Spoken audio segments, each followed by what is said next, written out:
So very recently I was in Goa, and all of you know that I love Goa a lot, and in the long term I plan on staying there. So I thought that, hey, since I am in Goa, let me go and explore what properties I can buy. So I contacted a few property agents and I saw a bunch of properties. So I was looking to buy a Portuguese architecture house, and I saw a bunch of houses. They were mostly 2 to 3 bedroom, and they ranged from 3.5 crores to 5 crores. So that was the base price of majority of these good houses. Now interestingly, if I go to Lisbon, Portugal and buy a house there, it would cost me 350,000 euros. And along with it, I will get a golden visa to Portugal. So the point is that the housing prices in India are at a mad level. Right? This is not just one-off instance. For example, I have seen people buying like 2 crore, 3 crore houses in Noida, and there is like a nala that is there in front of your house. It smells badly, and still people go and buy those 2 crore, 3 crore houses. Simple analysis will tell you that, hey, this is not the right move. So on this video, I am going to help you systematically think about whether or not you should be owning and buying a house. And towards the end of the video, in case you are still convinced that, hey, you know what, I have to buy a house, then I will show you the right method of doing it. So please stay till the end of the video and please give it a thumbs up. It makes me very happy. It helps the channel. So please hit the like button. So let's get started, and I will speak in 4 simple points. So the first point is that you must understand that why do people buy houses? So the first reason there is that people buy houses due to emotional reasons. And the second is that they buy it from an investment reason. So let's look at option 1, which is buying houses due to emotional reasons. Now, if you have recently started working, you are getting a good fat paycheck at the end of every month, your parents will be very happy. They will call you up. They will say that, hey, you know what, Akshat, you are earning good money. Why don't you go and buy a house and take an EMI? That will make us very proud that you own something. That way we can get you married. So these are the type of conversations that I have also had with my parents. So essentially consider this as emotional blackmail from parents, right? I'm saying it in the right spirit. Please don't take it otherwise. But usually parents will speak about it from their own experience, and they are not wrong. I'll help you understand that also. But essentially, they are giving you emotional reasons that you can get settled, you will have something that you can call your own, we will get you married, whatnot, right? So essentially, these are emotional reasons. Now, if you are buying house due to emotional reasons, it's completely fine. Go ahead and buy it. No problem. Okay. But please do not mix this with the second reason, which is that you are buying a house for investment, right? Don't mix both these things. If you are buying a house purely for emotional reasons, you are fine. Buy any house, it's okay, right? Be done with it. Don't consider your house as an investment, and don't get into conversations like that. I bought that Nala facing house in Noida because I thought that after 2 years, my house price will get doubled and I'll get super rich. No, that's not going to happen. And let me show you systematically why. So this brings us to the second point, where I will help you understand that what are the primary problems in terms of buying a house. Now, the first systematic problem in terms of buying a house in India is that the growth rate of the housing market itself has been very slow. Now, here is an article by Mint, and it categorically says housing prices have shown an increase of just 1.4% in the first 3 quarters of financial year 2021. Now you will say that, okay, hey Akshat, you know what, coronavirus problem was there, so therefore probably the growth rate has been slow. Okay, so let's read further. It says that after growing by a CAGR of 5.6% in the specified 5-year period compared to GDP growth rate of 6.7. So if we strip apart all this financial analysis, in simple terms, it means that the GDP was growing at 6.7% cumulative in the last 5 years, and the housing market is growing at 5.6%. So the growth has been slow, and it has been slow for half a decade.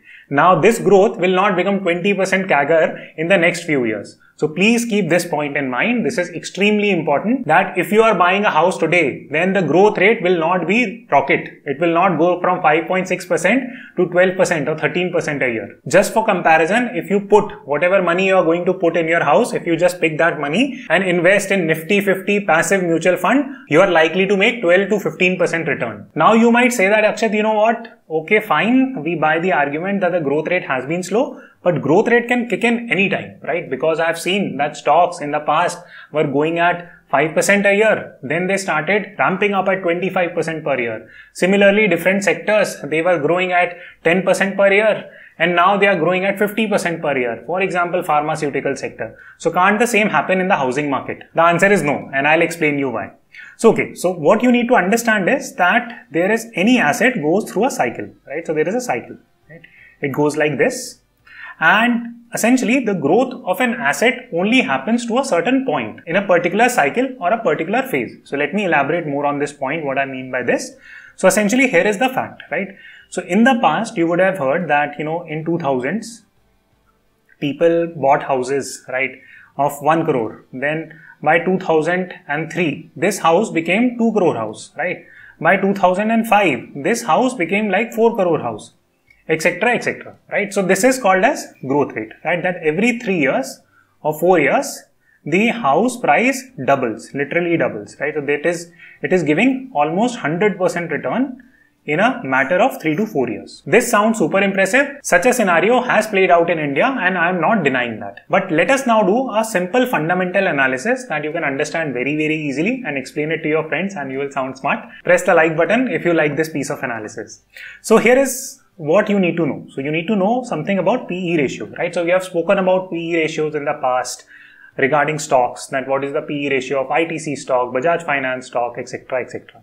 The PE ratio essentially indicates the priciness of an asset. So what it means is that, for example, if the PE ratio is 30, it means that in order to make 1 rupee, you have to invest 30 rupees. Now certain stocks, for example, HUL, right, they trade at a PE ratio of 45. So in order to make 1 rupee, you have to invest 45 rupees in HUL. So HUL is trading at a PE of 45. It looks super pricey. I'll not buy it. No, that is wrong. You should still buy it if the growth prospects are very high, right? Growth prospects are very high. If the HUL stock is doing 3x return after every 10 years and it has been doing consistently, and if it is not slowing down, then it means that this stock probably deserves a PE ratio of 45, right? So I hope this point is clear that a PE ratio indicates the priciness of an asset, that how much money you need to put in to make 1 rupee. You need to put in 45 rupees for HUL. Now let's do similar analysis for housing market. So let's look at current circumstances and I'll speak from my own experience. So for example, if you go to Mayur Vihar in Delhi or if you go to Noida, the usual rate is that a house which costs 2 crore, you end up paying rent as 50,000 per month, right? So if you are paying 12 months worth of rent, this will become how much? 6 lakhs, right? So what is the PE ratio? It will be 2 crore divided by 6 lakhs. So this comes out to be 33.33. That in order to make 1 rupee, you have to invest 33.33. Now this is the current PE ratio in a market where the growth of the housing industry is low. Now why am I saying that the housing industry growth is low? As I showed you, the Mint study, that the housing market is growing at 5.6% and GDP is growing at 6.5%. So this probably does not deserve a PE ratio of 33. So this is the current circumstance.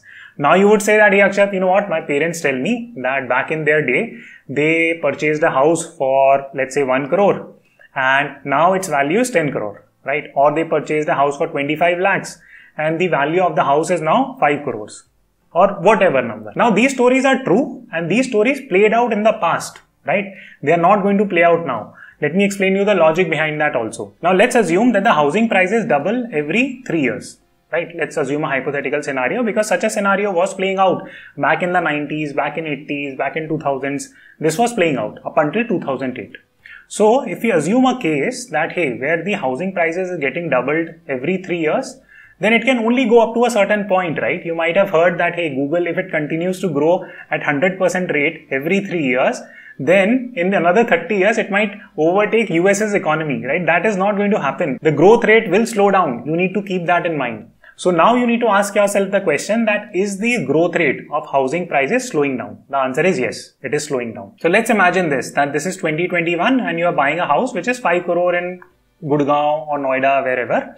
And how much money? So 25,000 rent per 1 crore is the general consensus in the market, right? So essentially every month you will be making 1.25. This is the max you will make in rent. So 1.25 multiplied by 12, that gives you 15 lakhs. And if you divide that by 5 crore, that gives you a PE ratio of 33.33, right? Now that is the present situation now. Now if you go back 3 years and if you are believing in the narrative that the housing prices doubles after every 3 years, then what would have been the situation in 2018? You would have gotten this house at 2.5 crores, correct?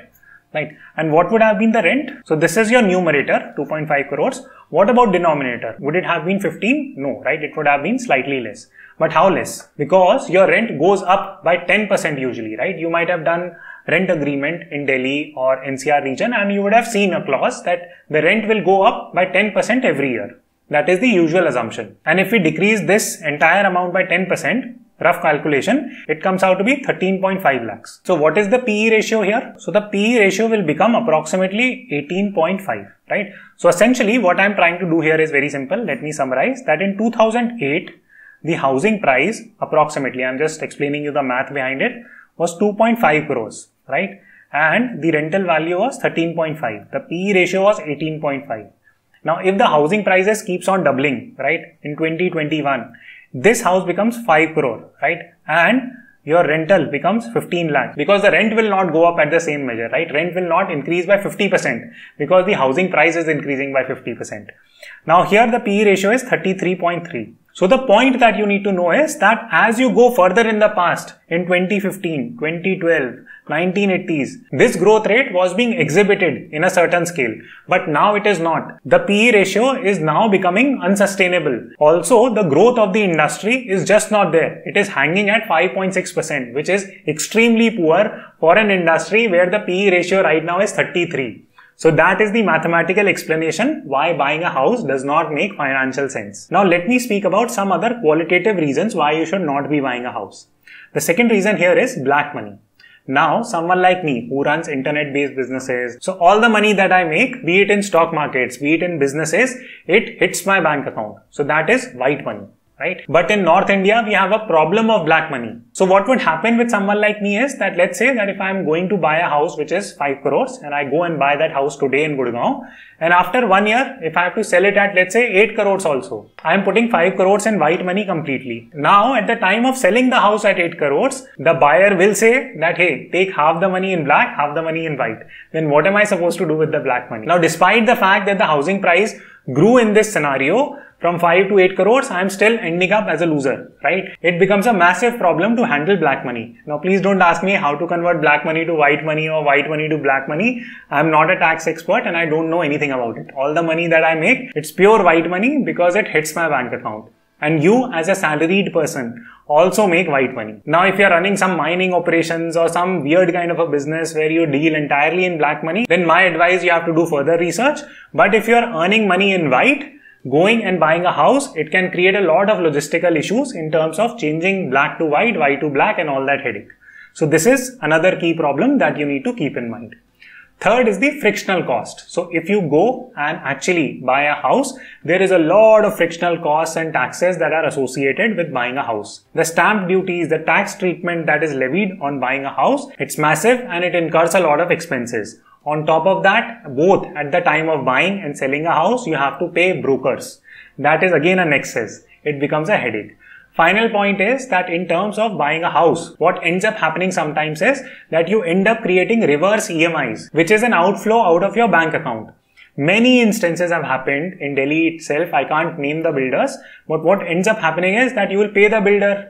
When 50% construction is done, you will go and pay them like 1 crore to book the house. That money gets stuck. The house does not get developed. They will stall the development. You can keep trying to get the possession of the house. The builder does not give it to you.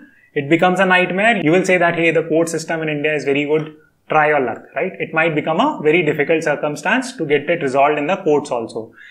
Yes, all the things are on paper and this is not meant as a criticism of the court systems. All I'm trying to say is that it is not very easy to get your money back from these builders and the law can take its time and it can be a very frustrating situation. So please be aware of all these basic facts before you go and invest your white money in properties. Now you might ask that, Akshat, I've heard you talking about the fact that you buy commercial properties. So can you explain the logic behind why are you buying commercial properties? Okay. Happy to do it. So number one, the housing market in India. So if we take a look at the entire map of India, so the housing market in India is saturated when it comes to major cities, right? So if you're looking at Bombay, if you're looking at Delhi, if you're looking at Kolkata, if you're looking at bunch of other major metros, the housing market seems to be saturated, right? If you go to smaller satellite cities, for example, Agra, which is near Delhi. Now, these might have great buying opportunities because the housing market PE there is still low, right? So please keep that in mind. That is reason number one. I prefer to buy properties in smaller cities. So I myself am from small city, so I have a good network. It's easy for me to scout properties also. Number three, I buy commercial properties at the time when these are finished. I don't mind paying a premium of 5, 10, 15 lakhs. That's not a problem. But I literally pay the money. Next day I start getting rent, right? So those are the type of properties that I buy. Now, where do I buy commercial properties? I literally buy the most prime commercial properties. Usually these are city center areas, right? Now, why is that I'm buying commercial properties? The reason is very simple. That commercial properties in city center are unique productive assets. What do I mean by unique productive assets? So let's imagine that you live in any city, right? There is a city center and there are only limited number of spots, right? So for example, if you buy a corner facing commercial property which has certain big specifications, there is only one such property that is there. Now, if the businesses are coming to that particular city, they would scout for such a location because this is unique. Right? So it's easy to rent it out. On the flip side, if you're going and buying an apartment in a building where there are 500 such units, this is not unique. Okay. So it gets harder and harder for you to rent this out. Now, I'm not saying that this is super easy to do. It is not super easy to scout it. There are a lot of frictional things. There are taxes are high, whatnot, right? So there are a lot of frictions here. Now, you might ask me that, Akshat, why are you still doing it? Why don't you invest all your money in stock market? So here is a video on diversification. I have explained why it is important to create a portfolio and diversify, right? You must invest your assets in different asset class. So I use commercial property buying as a diversification opportunity. So very quickly, my strategy is very simple. Number one, I buy in small towns and cities. That's A. B, I buy prime properties there because they are unique productive assets. So it gets easy to rent it out. And number three, I invest because I want to diversify. Therefore, I'm buying commercial properties. I'm not buying all my money in commercial properties. I'm putting a very small portfolio of my money in commercial properties. So I hope this clarifies it. Now comes the final part. If you have heard all the arguments and if you're still of the opinion that, hey, no what, Akshat, understand everything, we just want to buy a house. Just tell us how we should do it, when we should do it, and tell some things that we should keep in mind. Okay, so this section is for you. Number one, please buy a house in a city where you want to live long term. So if you see yourself living in Delhi for 20 years, buy a house there, fine. Please don't go and buy a house in Hyderabad if you plan on living in Delhi for a substantial period. Now, given the changing nature of the jobs, you might have to change your cities, etc. So please think about your personal and professional situation in a more holistic manner. Number two, before committing a sum of 2 crores, 3 crores, 4 crores, 5 crores to a house, please go and live in that locality and see if it makes sense for you to live there long term. Because once you purchase and if you figure out that, hey, water is not coming or electricity problem is there or pollution problem is there, you'll be stuck, right? So please go and live in that area, rent a house in that same area or locality and try to live there for a little bit to get a better sense before making such a massive investment. Number three, please do not buy your house from your first, second, third, fourth year of your initial salary. That is madness. Please don't create EMIs unnecessarily. You should only buy a house when you can cover the EMI of the loan of your house through your investment returns. I'll say that again, that you should buy a house only when you can cover the EMI of the loans of the house from your investment returns. So let's say that you have invested enough money in stock markets, gold and other assets, and those are giving you returns in some capacity, and you can pick up that money and serve your EMI. That's the right time for you to buy a house. Because if you're paying EMIs from your salary, it can become a big headache for you if you lose your job or if something bad happens to you. It can lead to a lot of financial problems for your family. You might have such a massive debt and a headache on your head. So I hope you found this video to be insightful and useful. Please press the like button and I will see you tomorrow.